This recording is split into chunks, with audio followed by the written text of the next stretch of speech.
This episode of Hello PhD is sponsored by Promega and listeners like you. Thanks for your support. So the second I pushed down, the glass tube flew out of my hands at the students, shattered on a table, E. coli, splattered all over the first two rows of undergrads. With glass shards and live bacteria. Welcome to Hello PhD, a podcast for scientists and the people who love them. This week, we uncover all the ways that you can gain teaching experience while in grad school. Stay with us.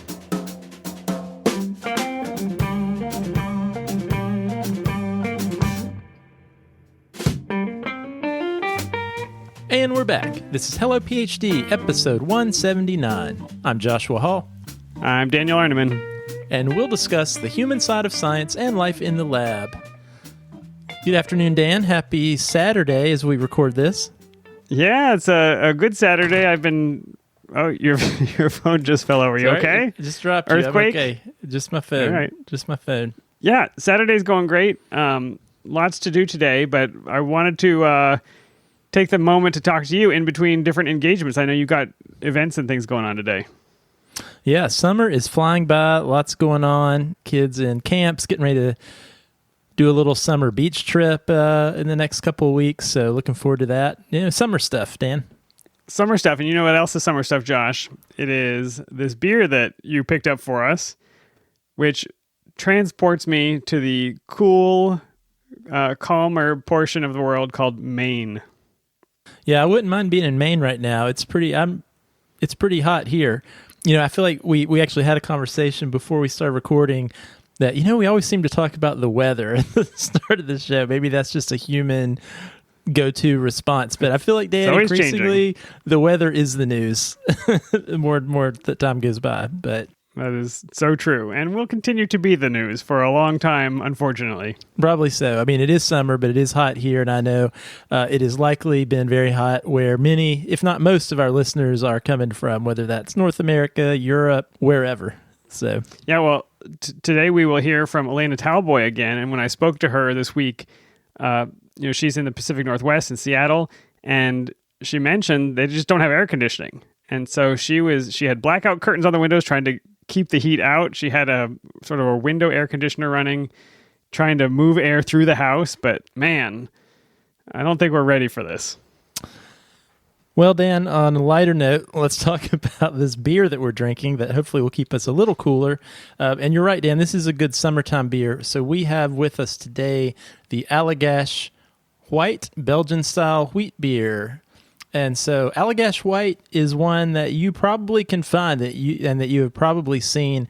I know this is a beer, Dan, that I've had numerous times, but I don't think we've ever had on the show. Yeah, we've got it in the tall 16-ounce can, but I think I've seen it at bars and restaurants and places. I think this one's pretty common, easy to get. This beer is a pretty popular beer, and that's not just based on my own observation, but I actually, when I was looking up notes for the show, I found an article that said, an article that was entitled Allagash White, What It Is and Why It's So Popular. So according to this article, it's very popular. So you're telling me we're not starting a new trend? This is already a trend that exists? I guess we're not. But one thing that the article mentioned that I hadn't thought about but makes a lot of sense is it compares Allagash White, which is a wit beer or wheat beer, to another very popular wheat beer, Blue Moon, which I'm sure you have had, Dan. I have had. I don't think we've had it on the show, but this is like a fancy beer when we were in grad school, as I recall. We used to drink Blue Moon when we were really living it up. Trade in the Yingling for this Blue Moon stuff. Yeah, Blue Moon was definitely a go-to years and years ago before craft beer was as easy to get. But I have to tell you, Dan, I had a bad experience with a Blue Moon back in grad school. Easy to do. And that's probably easy to do. The last Very one. Prominent flavor. Yeah, I think the last Blue Moon I had was probably in the mid-2000s. But I have to say, I'm not a big fan of Blue Moon much these days, but if you are, this is a good beer. I think this is a solid beer. If you see this one on tap at a bar where you are or in the grocery store, you're looking for something light, something easy to drink, this has a really pleasant flavor to it. It has a nice straw color. And also, Dan, I love this. Almost has a light sweetness and a really bready yeasty, bready taste to it. I almost feel like I'm eating a big loaf of sourdough or something when I take a drink of this. I really think it's pleasant. That's great. Yeah, and they mention the curacao orange peel, so it does have that citrus flavor to it. They also mention coriander, but I have coriander in the drawer. I put coriander in food, but I don't think I could tell you what coriander tastes like. So somebody else will have to fill me in on whether this has a coriander flavor or not.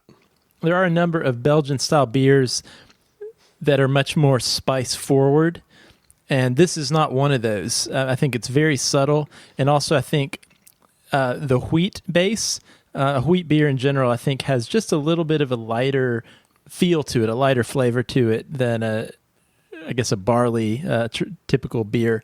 So I think this is really great. I would recommend it I think most people would enjoy an Allagash White. Yeah, better choice for the hot weather than an IPA would be, I promise. Josh, today we are going to talk about teaching and becoming an educator, and that could be a career goal that our listeners have in mind. But whatever your career goals, you want to make sure that you and your PI are on the same page so you can get those experiences while you're in grad school. So the way to do that is to create an individual development plan. That's the IDP. It ties your employees' responsibilities to learning objectives and professional growth. And if you want to learn how to write one, you can go to promega.com/helloIDP for more information.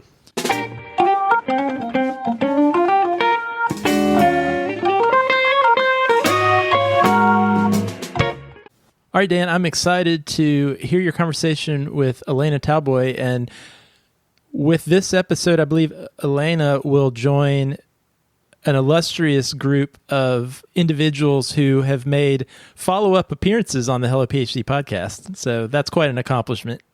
That is true. Not everybody gets that opportunity, but I made her promise to come back the last time she was on the show. You know, she's got this book, What I Wish I Knew, A Field Guide for Thriving in Graduate Studies.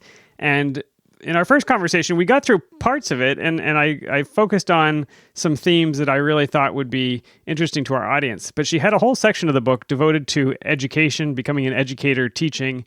And I thought to myself, man, we have not talked about that very much. We have a few episodes where maybe we've interviewed people who went that route, but we didn't really explore the nuts and bolts of what it is you're going to be expected to do as a graduate student, what you're able to do if you push for it as a graduate student, and then what does that look like maybe over a career. So Alaina was good enough to come back. We talked for quite a while, so I think we're going to split this interview into two parts. And today we're going to get to hear about just some of the opportunities that graduate students have to teach. And I think we'll touch on some other themes in graduate school that are related, Josh, that are maybe a little bit taboo, like having a job on the side. So here's my interview with Alaina. Welcome back to Hello PhD, Dr. Alaina Talboy.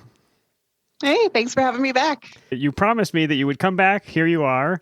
And today I want to focus on a specific segment of your book. The book is called What I Wish I Knew, A Field Guide for Thriving in Graduate Studies. And the reason I wanted to focus here is because it's a topic that we haven't covered very much on the show, and because we had a listener question. So you're kind of part of a mailbag episode here. Let me go ahead and read that to you.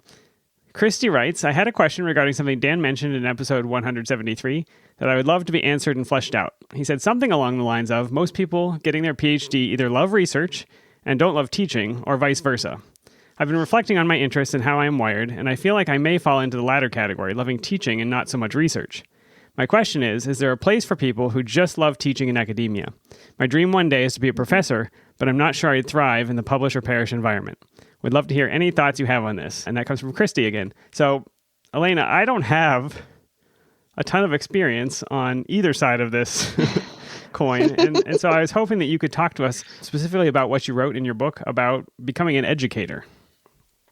Yeah, absolutely. And I will preface this with, yes, there is absolutely a place in higher education for those who love to teach and don't want to do research. There are a ton of institutions you can look at. They're called SLAC institutions, SLAC. There are teaching tier institutions where the bulk of your time is literally teaching and mentoring, and you might do like 5% or less time research. So there are opportunities out there. Oh, that's hopeful. And I had not heard of that, SLAC, SLAC. Mm-hmm. We'll provide some links to that in the show notes. But to get us started, you know, I feel like a lot of graduate school is you get tossed into the deep end, and you need to learn to swim in the deep end, right? But for sure, with this question about education, a lot of times you are paid to be a teaching assistant.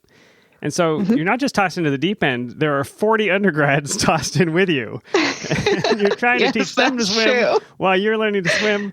So, I'm interested because our listeners come from a lot of different backgrounds, a lot of different programs. Can you tell us the kind of responsibilities they might encounter, the teaching responsibilities they may have when they join a graduate program? Yeah, absolutely. So there are several different teaching titles that you might take on throughout your time in your graduate studies. So the first teaching title that most graduate students will get is called a teaching assistant or a course assistant. Depending on your university, you might actually have both of these, and that changes your responsibilities a little bit. So a teaching assistant is where you take one of your very large introductory classes, for example, Introduction to Psychological Sciences. That is a very common level 1000 class that everyone in the university, everyone at the university takes. And so that class usually has somewhere around 250 undergraduates enrolled in a single semester at a large university. Too much for any professor to deal with. Entirely too much, and we'll come back to class sizes in a little bit here, but so entirely too much. So you'll have the professor who actually is the instructor of record on the course, and then you'll have the lab components, which is usually a 1-hour segment that is taught by teaching assistants, and teaching assistants are graduate students. On the rare occasion, they might be a postdoc who wants teaching experience, but for the most part, it is graduate students.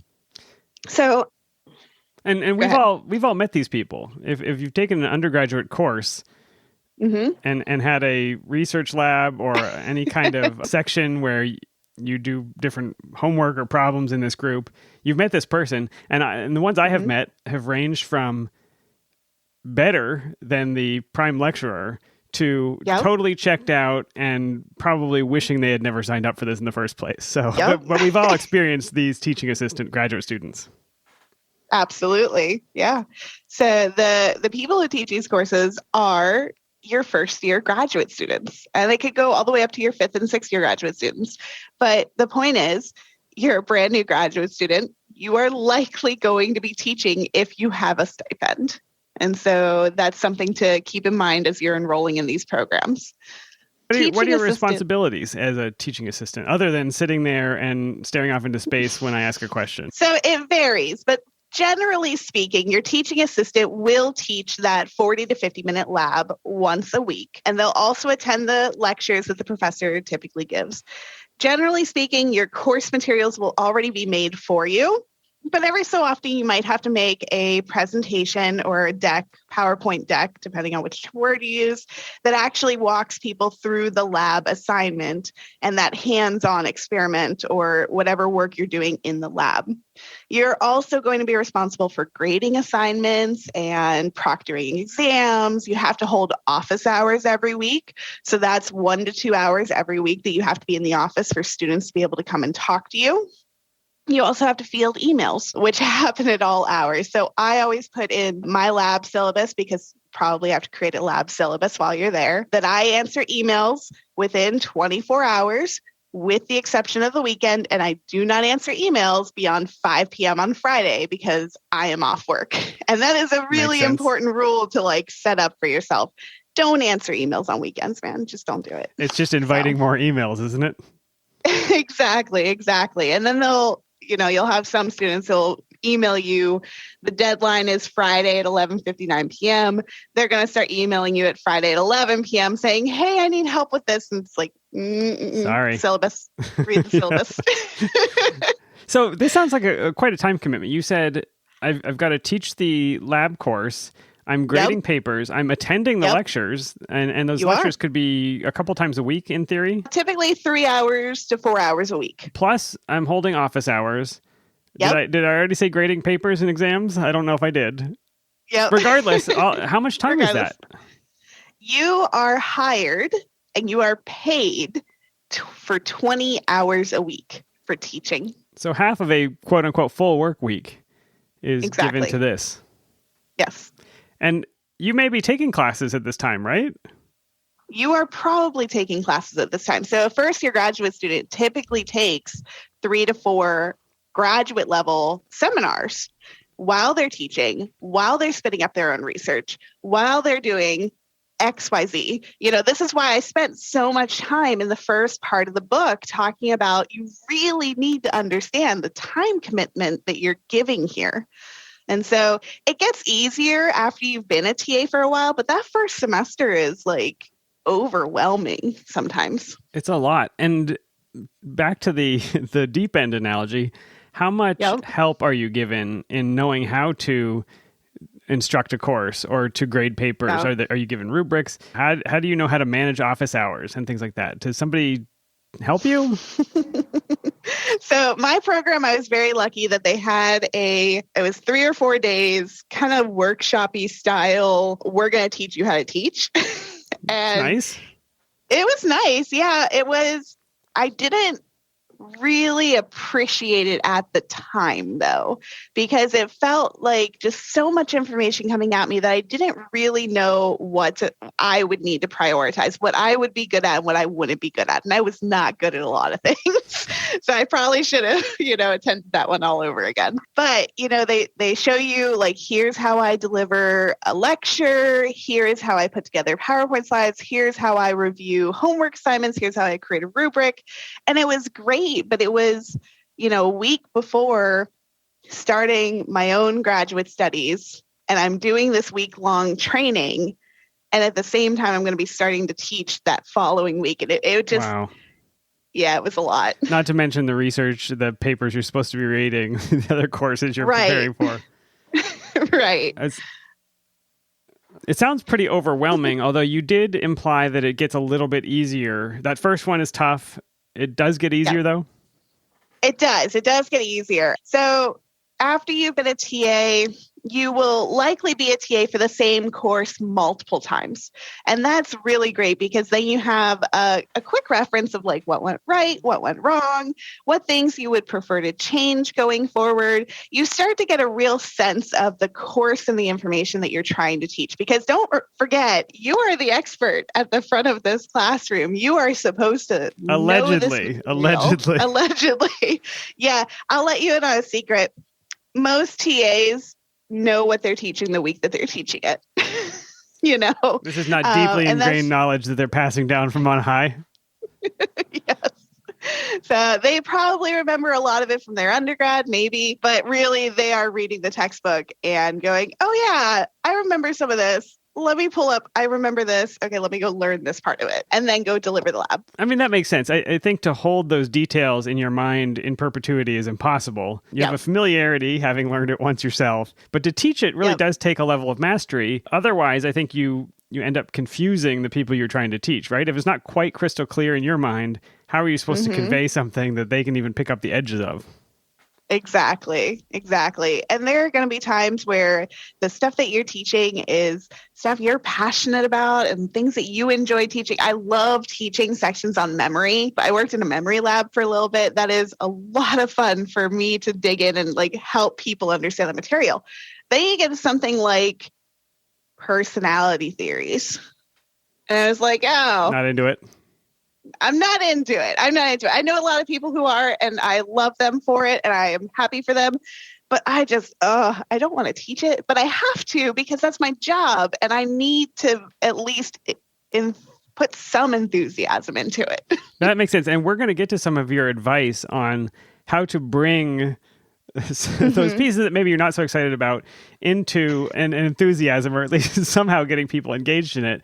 But if I love this teaching assistant thing, and I say, oh, actually, I really want to get more experience at this, is there an opportunity for me as a grad student, or I have to wait until I'm a full professor somewhere? No, so there is definitely opportunity there. So you have the teaching assistant level, you have the course assistant, which may or may not be the same thing.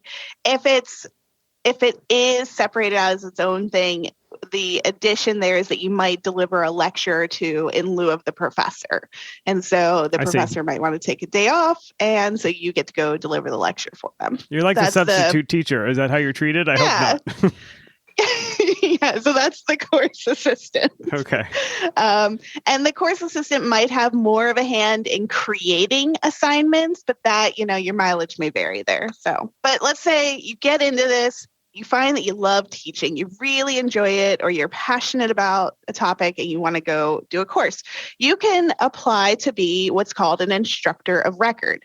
Now, in the United States, I don't know how the laws are in other countries, but in the US specifically, you do have to have a master's degree to to be the instructor of record for an institution of higher education. So that would not be an opportunity for somebody who enters a PhD program. Is that true? I mean, unless they came with a master's beforehand, because you don't get a master's along the way. Well, it depends, actually. There are a lot of programs where the master's is built into your PhD. And this is especially true of STEM programs, and it might be different for humanities. But quite frankly, the first 2 years of your PhD are the coursework and a thesis, which is everything required for a master's degree. You might need to go fill out some paperwork for the university. I see. So yeah, but definitely if you have the opportunity to get that credential, go ahead and get the credential, because that is one that you're right. The state laws will look at this and go, do you have a master's degree? They might see the PhD and go, that's great. Where's your master's degree? So check the box. I'm going to have to explore that further, because that feels like a great hedge. If I'm the person who thinks maybe I'd change my mind in the middle, I don't want the PhD anymore. But at that point, if you don't have the master's degree, you're in a negotiation with your PI about how to finish to get the master's degree, where it'd be nice if you just had it already and could walk away. Okay, well, let's say I have my master's degree. I love teaching. I want to be an educator. How do I go about finding these instructor of record positions? Right. So there's 2 ways that I know of, and there might be more ways to this, but these are the 2 that I know. So one is if you are a TA already, you can go to your teaching faculty advisor and ask them for an opportunity to be an instructor of record. And at my program specifically, that was one of the possibilities, that you could apply to be an instructor of record. And if you have the experience and they felt that you would do this well, you could be assigned to teach that course as your teaching assignment. Are they always looking for people? I know that in my department, the faculty were required to teach a certain number of courses, but most of them didn't want to. And I wonder if they'd be elated to have a graduate student that did want to. Probably, but I will say there is some financial things that go on in the background there, that if you're not teaching the course as a professor, you're not being paid, and you need to have what's called a course buyout, and it's a whole mess. Okay, let's go into that another day. Yeah. So if you're in a graduate program that has TAs, you likely have the opportunity to be an instructor of record. You just have to talk to them or apply for it if you see the opportunity come up. Okay, and then what does being an instructor of record entail? It must be much more than I did as a teaching assistant. It is so much more. So if you think of your TA assistantship as handling just one lab, you have to create your little mini syllabus for your lab. You have to do your slides, and those are typically provided to you. You just have to customize them to fit your style. As the instructor of record, you are responsible for the entire course, not just one small lab section. So your entire course could have anywhere from 20 students all the way up to 150 students, all the way up to 250 students. And I've taught sections at each of these levels. Wow.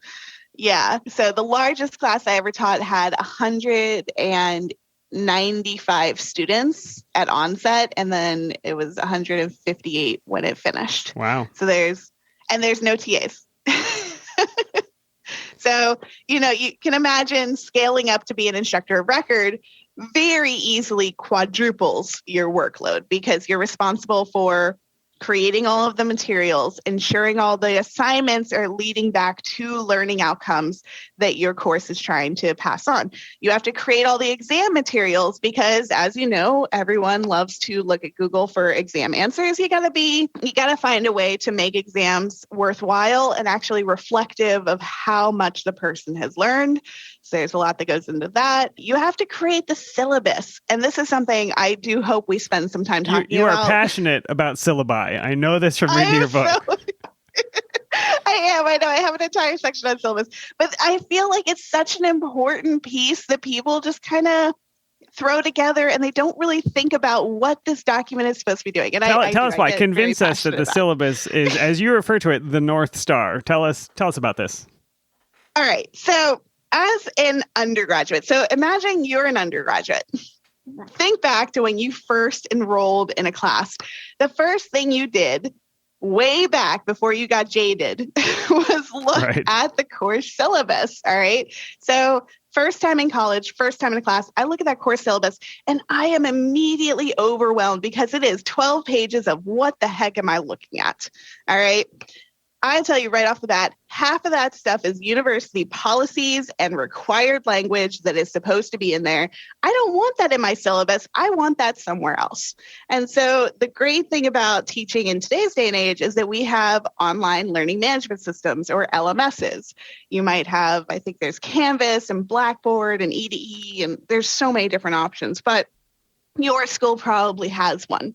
So take all those university policies, take all that boilerplate language, throw it in a section on the LMS and just point students over there and say, hey, here's the mandatory language. You're required to have it. It has to be there. It just doesn't need to be cluttering up what you as the instructor want the students to know. Exactly. So you cut out probably 6 or 7 pages just by doing that.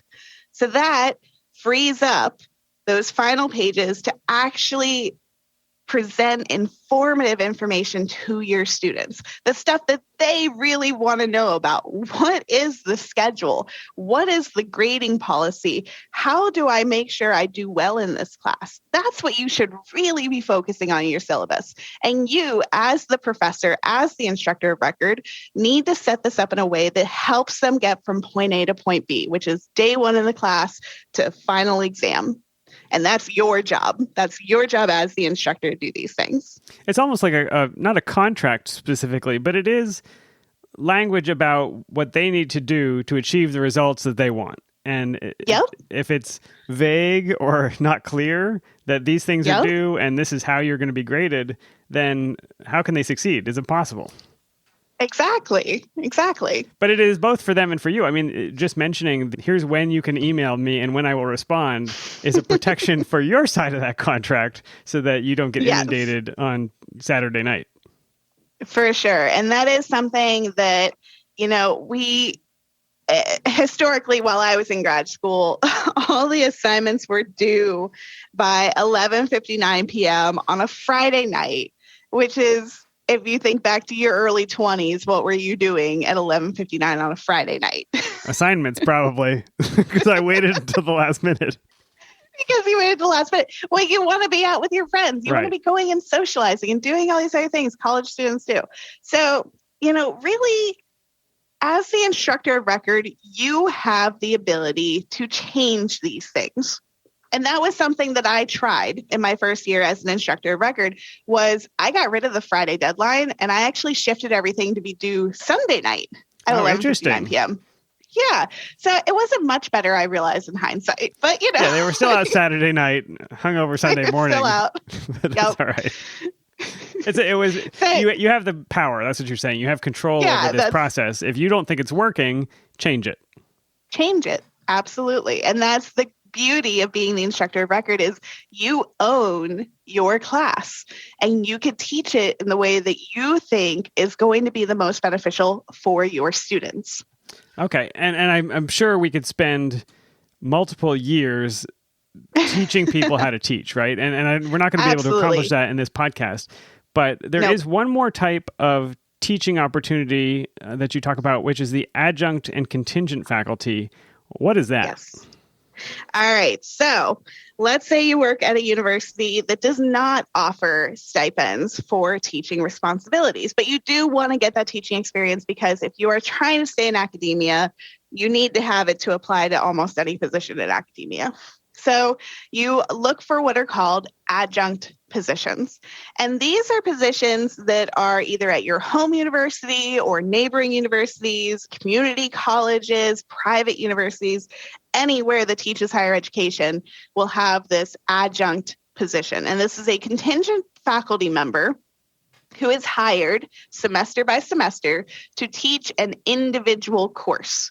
And so you're still going to be the instructor of record, but you're doing it at a university that is not your home university or is not paying your stipend. Okay, so that's what an adjunct is. Most graduate students who I know that wanted teaching experience or needed to supplement their income moonlit as an adjunct faculty member. So that goes into the moonlighting conversation. Yes, and we need to have that conversation. Specifically, though, if I'm doing this adjunct job, and we're going to come to why it's moonlighting, I'm not getting paid a professor's salary. Ooh. Oh, no.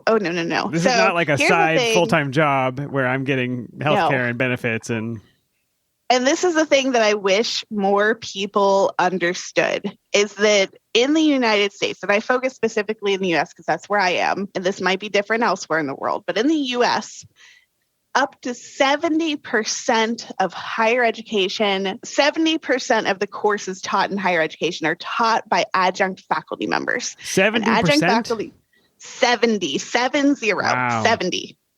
And these faculty members do not get benefits. They do not get paid the same rate a full-time professor, assistant professor, anyone with a professor title actually gets paid. They often don't have their own office. They are not given supplies. They don't have a space to meet with students that's private. It's typically a shared space. And speaking from personal experience, the copier never works. That's just one of the perks. And you're right that the pay, at least in your experience or the time that you wrote this, the pay was $1,000 to $5,000 per course. That's not per month. That's for the full semester. Per course. That is the entire 16 weeks. And guess what? You're not paid for any of your prep time. And if any of your students need an incomplete, you're not paid for the time after the course ends either. So you're doing that work for free. And universities are okay. So so this is a problem that needs to be addressed at the university level. This feels like it is preying on exploitative. Yes, it's preying on students and postdocs and maybe faculty who haven't been able to secure a tenure track position. They need the money and they need the experience, and so we're underpaying them. Again, probably a topic for another day, but it's good to make people aware of it. But let's get back to this notion. So I need that money, right? I'm a student and I need that money. Moonlighting is certainly frowned upon, and it's probably expressly forbidden in many programs. So what do we do about that? So in the contract that I signed, that we are required to sign, like there is no way around this. You must sign this contract if you are going to be a teaching assistant at your home university. And it explicitly states that if you are working as a teaching assistant and you have external funding of any sort, you must report it to your university. Wow. And now I know there is a spectrum of moonlighting clauses here. So there are some universities that openly encourage it and like tell you to go sell Avon. That was in the news this week. You're kidding. Not even. I'll send you the link. But invest in my Bitcoin. So you have that end of the spectrum all the way to if we find out you're moonlighting, you'll be removed from the program. And the idea here is that they don't want you moonlighting because they want you to focus on your actual PhD work because it's going to bring prestige back to the university. It's going to bring in research funding. It's going to help them staff for their classes so they have enough people to teach, which would all be great if graduate students were paid as, a living wage for all the work that they do. But anyways, so this is where moonlighting comes in. Yeah. So moonlighting is when you take a job outside of your home university and you're doing it to make ends meet. And so the person doing the moonlighting typically doesn't want to tell their home university. Correct. Because they might lose their minuscule stipend that they have. Yeah, full confession here. I wasn't like you. I wasn't doing something that built on my experience or skill set. I had a friend of a friend who was a graduate student who somehow got involved in being a security guard at football games. And so I could go on Sundays, stand in the stairwell of the football stadium, read a book, and get paid, I don't know, a few $100s. There you go. And so it was rare, but it was like spending money and it was easy to do. And I have some hilarious stories from it. But that is not the commitment that this adjunct teaching would be. I mean, that's a big time commitment. And so I'm guessing it's a little bit harder to keep those things balanced. So how do I manage this? And how do I mean, you write in the book about moonlighting. Number 1, don't get caught. Number 2, don't get caught. Keep up with your academic requirements. Yes. And that is the biggest piece of advice I would give is if you are going to moonlight, and full confession, I did many times, almost the entirety of my graduate studies, actually, because I had a family to support. Right. So, but regardless of your reason why, don't get caught, especially if you're looking at that clause going, oh, but they're going to don't get caught. And the way to not get caught is to make sure you are hyper productive in your current workload. So make sure you are getting good grades in the classes that you're taking. Make sure you are teaching your sections appropriately if you are teaching in exchange for a stipend. Make progress on your research, which means if you're an adjunct, you have a couple decisions to make. So the way I prioritize adjuncting is I picked classes that I already had experience teaching. Makes sense. So then you don't have all the startup cost of creating something new out of whole cloth. Exactly. Because something that graduate students may not realize, to create an end-to-end course is anywhere from 100 to 300 hours. And that is not an exaggeration. And that is not possible to do while balancing all of these other requirements. Absolutely not. So if you can beg, borrow, steal any of the teaching materials that are available, that saves you so much time on prep and getting the course set up and ready to go. So if you've already taught a course, if you had the opportunity to be a course instructor, or you've TA'd a course a bunch of times and you can at least get a baseline of materials to make your own, that will save you so much time and effort. So because I had been teaching statistics for so long and I had taught intro to psych as well, I already had a wealth of materials that I could pull on when I started doing adjunct work. And so I used them. I still had to modify them because, the textbook isn't always the same at every university. The student level is different, especially if you're used to teaching at what's called an R1 university, which is a research intensive university. And all of a sudden you're going to teach the same course at a community college. You got to understand your audience is different here. You might be going from people fresh out of high school is your entirety at your R1, whereas your community college has people who are still in high school all the way to the person who retired and is taking classes just in their free time. You got to be aware that your audience is going to be different. So that makes total sense, but I still don't quite understand how you're supposed to you're still going to give lectures, right? I can imagine how you could grade papers at home on a weekend and nobody would notice. But you've got to leave the lab to go teach this course. I don't understand how that's possible. Are you going to live in the lab? For the research I did, I was supposed to live in the lab, yes. And that's one of the things is I refuse to live in the lab. And okay. I realize I'm a bit privileged to say that. But also at the same time, your adjunct hours more often than not are going to be evening classes and weekend classes. So here's the other part of this is the full-time professors don't want to teach in the evening and weekend. And they want to stick to their nice schedule because they've gotten there and they've earned that. Speaking of privileges, right? Speaking of privileges. And I don't fault them. I like having a 9-to-5 job. I do pretty well with this. But that leaves an opportunity open for somebody who's willing to do those other hours. Exactly. So if you're willing to work, 1 or 2 evenings a week doing this class, you could do that. So what I would do is I would have a Tuesday, Thursday class. And because it was a double section, I was teaching 2 courses just at the same time. And that's how I ended up with almost 200 students in one course. Wow. So yeah, but I got paid double, which was phenomenal at the time. For the same amount of hours. I mean, you still had to grade 200 papers theoretically. Yep. So I learned very quickly how to automate a lot of stuff. And I only required 1 research paper a semester where I had to grade it twice over because I gave critical feedback the first go around. They got the chance to revise and add on to it based on additional material in the class.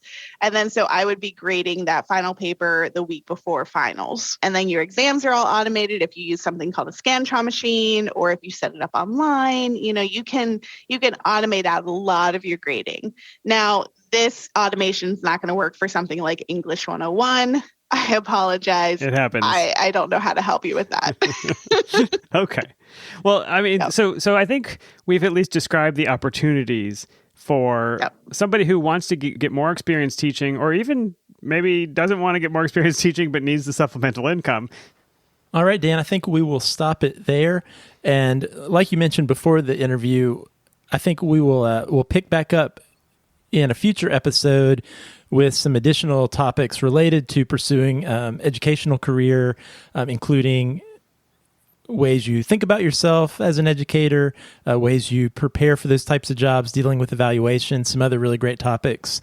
But Dan, you covered a lot of really great ground in how to get experience with teaching, which can be really tricky to do. I think it could be hard for students to know the best way to do that.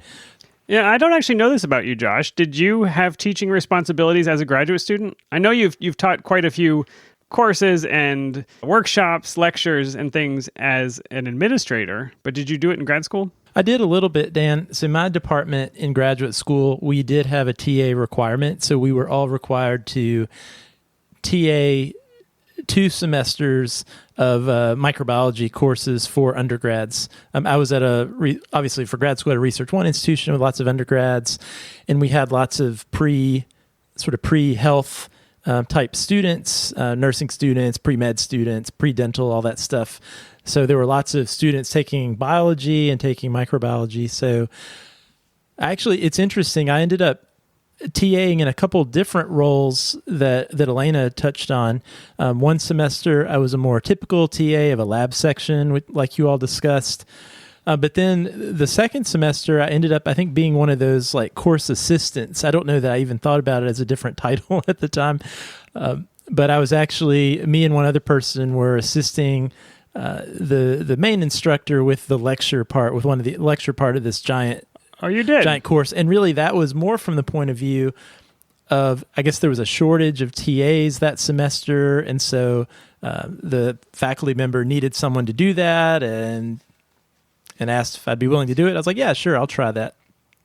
And how did it go? Did you get tomatoes thrown at you, booed off the stage? Well, no, to be honest, I actually enjoyed that experience a lot less than teaching my lab section. And I'll tell you why. So I'm one of those students, and I think maybe a lot of the people who are listening today might identify with this if they themselves are interested in getting teaching experience. I was pretty sure at that point in time that I wanted to do some teaching as part of my career. So I was actually really excited about getting to TA and getting to leave behind lab for a little while and go and actually be in front of students, teach, come up with my notes, get in front of students. That was really an exciting and motivating experience for me. It can be refreshing to break the sort of monotony of the lab, all the experiments that fail. You get out to see real people. It's exciting. Yeah, it was a super positive thing for me. But when I was a lab TA, at least the way it worked for us was you really almost were like a mini professor for your own little lab section. And we got a decent amount of autonomy to figure out how we wanted to teach the course, how we wanted to communicate with our students. So it was almost like once a week, I had my own little class of 20 or so students that were my students. And so that was a really fun experience to have that autonomy and to really feel like I was teaching.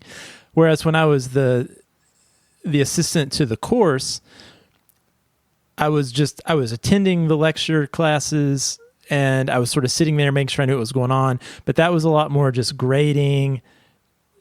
Well, actually, a lot of it was grading, proctoring exams. There was not nearly as much student interaction and teaching. So I think for some people, they might gravitate towards that type of experience a little more. But I really like the experience. I like the performance aspect of teaching, right. And that had a lot less of that. So that was kind of more of a drag. Says the guy with a podcast. That's right. Yeah, that's interesting to me. So your lab classes were micro lab classes, or they were just general biology? Yeah, these were microbiology, and so you streaked plates and things like that. Is that what the lab consisted of? Yeah, so we were teaching undergrads how to do microbiology techniques like streaking plates and gram stain, and there's a fun activity I think a lot of microbiology labs probably still do to this day, where they'd be given an unknown bacteria and they had to use these different tests to try to figure out what bacteria they had, and so that was always kind of fun. And Dan, honestly, I can't remember if this is the part of the interview that we just heard or that's going to be in the next episode, but I think it was really I agree that I think it's really great, a lot easier to teach something you yourself are really interested in yourself. And for me, microbiology was a topic, at least at that time, I was really into. So it was, it was kind of fun to share that knowledge and excitement with students. Who was the unlucky student who got plague or anthrax?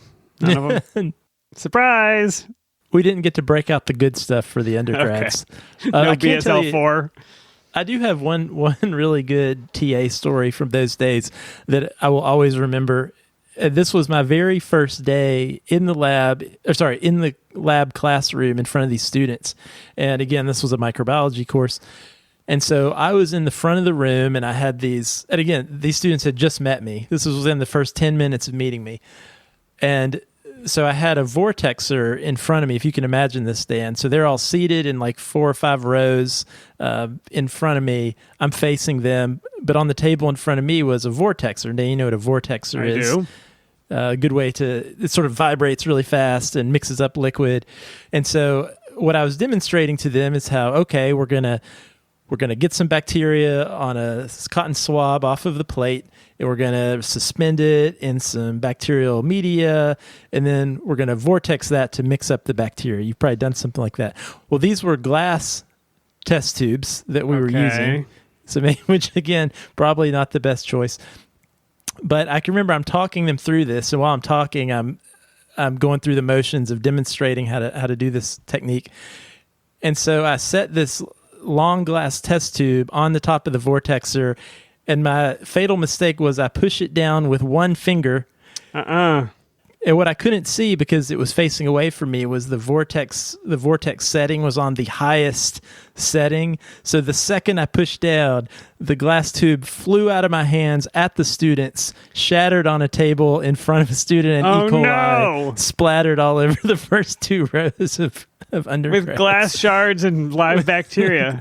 Glass shards and live E. coli. So that was my first impression with my students. On the plus side, the E. coli probably had some kind of antibiotic resistance engineered into it. So that's great. True.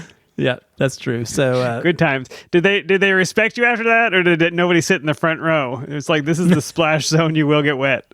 Well, I didn't have to tell them twice about wearing proper PPE to lab. So it was all to convey a message. That's right. Yeah, I have great memories of those days. Well, I also did a little bit of teaching in grad school. I was in the physiology program, and I actually had the opportunity to lead a lab section, but for the medical students who were taking medical physiology. And that was exciting just to see. I think this is the reason to this day that I don't really trust doctors, is because I was teaching medical students. And, it was a little bit like being in a high school class for some of it. So, the experience was good, though. And off and on through the years after that, I found other ways to teach. So one of the things that I did was I found a way to make a little bit of extra money on the side. We've talked about moonlighting. I taught some lectures for people taking the pharmacy entrance exam. So they had this prep class. And so I did some of that. But having that experience, I think, was great. And it was a great way to get a little bit of side cash. Yeah, I'm glad you brought that up, Dan, because one thing I wanted to mention, I really liked how Alaina went through some of the different types of teaching experiences you might be able to get. Some of them might be, like in my experience, might be requirements of your program. Others, like you just described, you might be able to find ways to get that experience and also get some extra money, which is a win-win. Along those lines, one thing I wanted to mention was I think increasingly I've talked to grad students who have found opportunities to get involved with online courses. And I know my previous institution started offering online classes, especially in the summer, as part of their summer school curriculum. Obviously, Dan, there are some institutions that are fully online, but I think that's become, even especially with the in the wake of the pandemic, I think that's even more prevalent than ever before. And a lot of the institutions that are offering these online courses are looking for people to be in charge of those courses. And I know that can be a great opportunity for graduate students to get, while not traditional teaching, can get some teaching experience on their CV. Also, they tend to pay pretty well for the amount of work that it requires. And I think compared to traditional teaching, where you have to go be present from 5 p.m. to 6 p.m. every Monday, Wednesday, Friday, and drive to this place and do all this stuff, there's a lot of flexibility in teaching an online course that you can kind of fit in with your existing schedule. So that's one thing I wanted to point out that people might look into if they want some teaching experience, but also want to make some money and their schedule's tight. And did you have any experience hearing about people who maybe did violate rule number 1 of the having a job, which is, have you ever seen somebody get caught and get in trouble for it? Because I just don't know. We sort of skated through. We made some extra money on the side, but I can imagine it could be devastating if this actually did end your training and your career. So I think I want to caution people about that. Yeah, I want to talk a little bit about that because, first I will say I obviously have not been at every institution. I don't know the policies of every department and every program. What I can say, though, Dan, is one thing I learned, even from our own institution, that where we were graduate students, certainly as you mentioned, talking to Alaina, you and I both had side jobs on and off throughout all of our graduate school experience. Many of our graduate school colleagues also did. I don't know of anyone who ever got kicked out of grad school because they had a side job.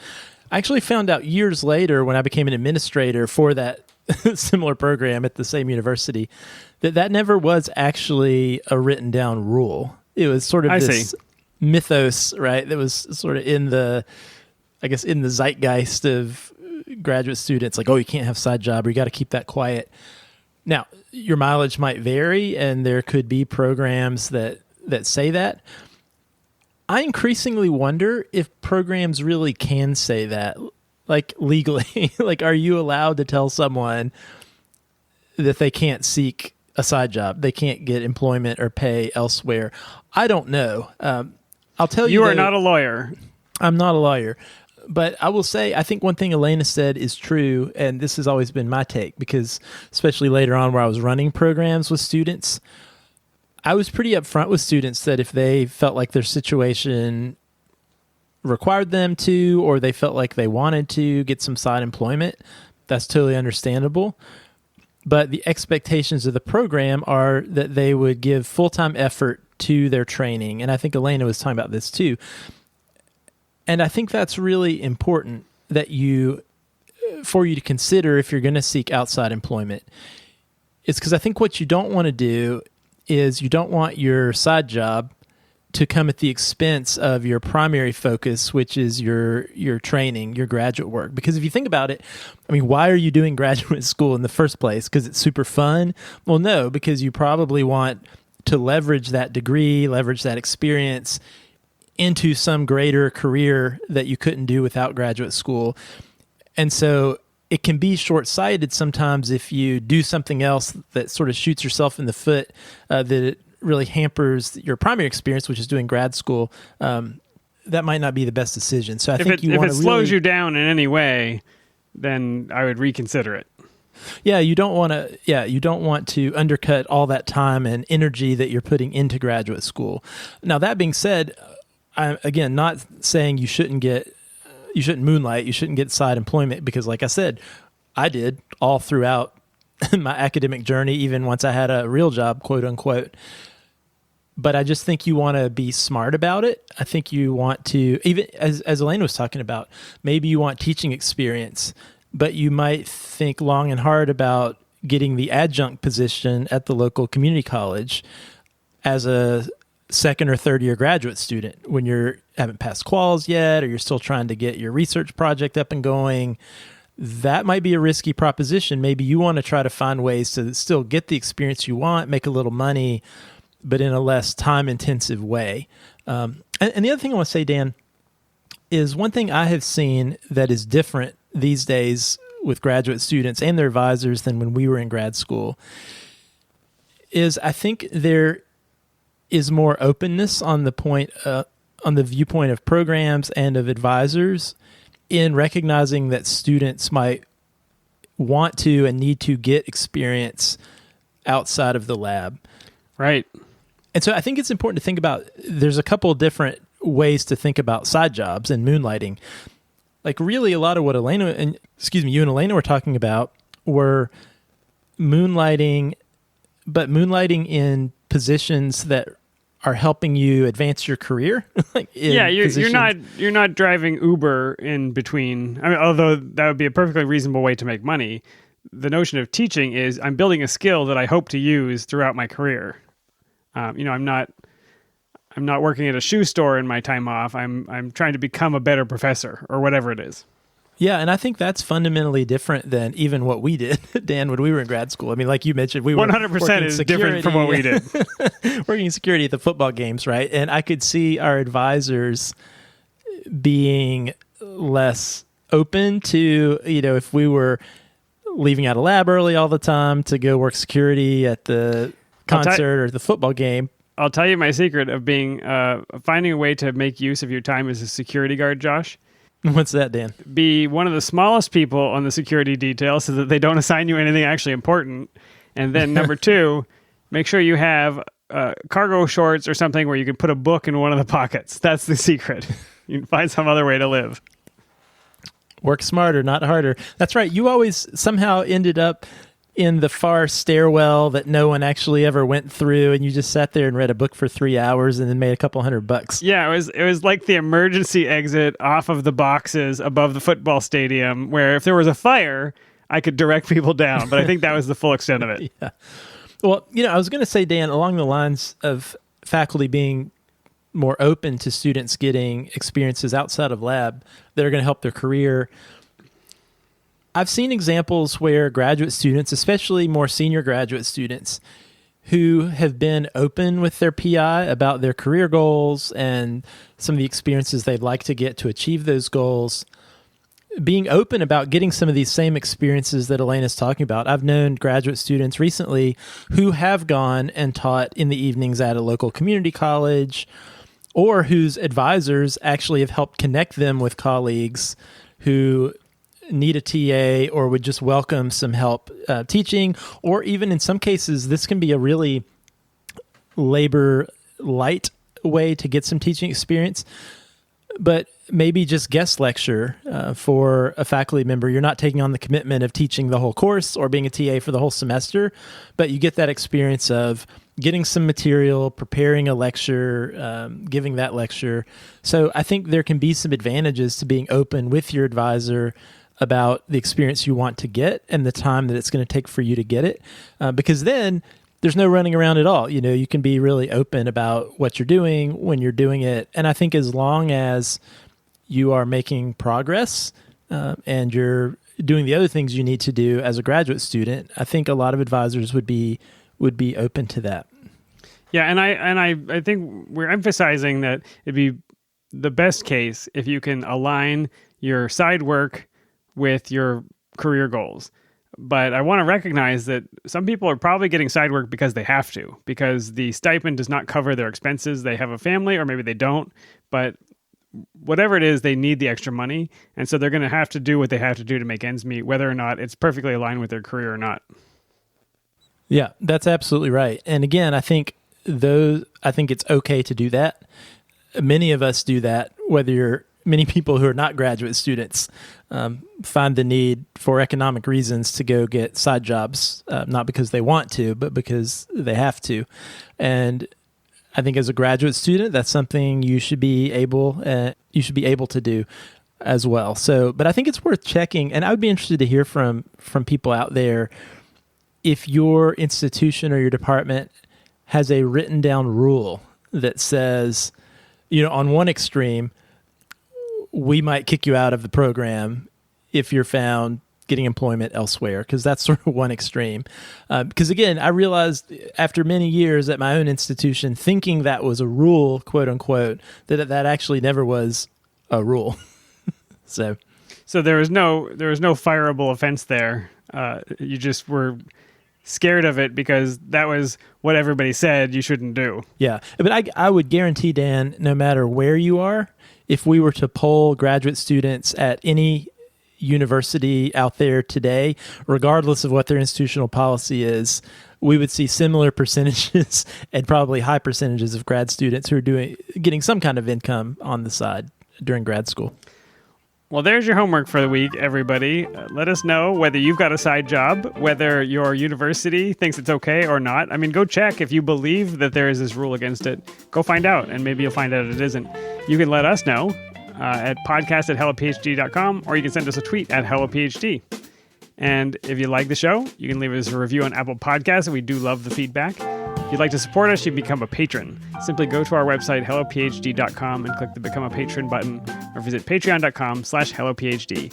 We would appreciate the Allagash White money, and thanks to the ongoing support from our patrons. All right, Dan, been a pleasure as always. If you enjoyed hearing this discussion with Alaina, we will have the rest of it sometime soon in the future. Sometime soon, yeah, focused on what it means to be an educator and how you can be intentional about that process. So if this is something that inspires you or you're drawn to, definitely tune in next time. All right, Dan, we will see you then.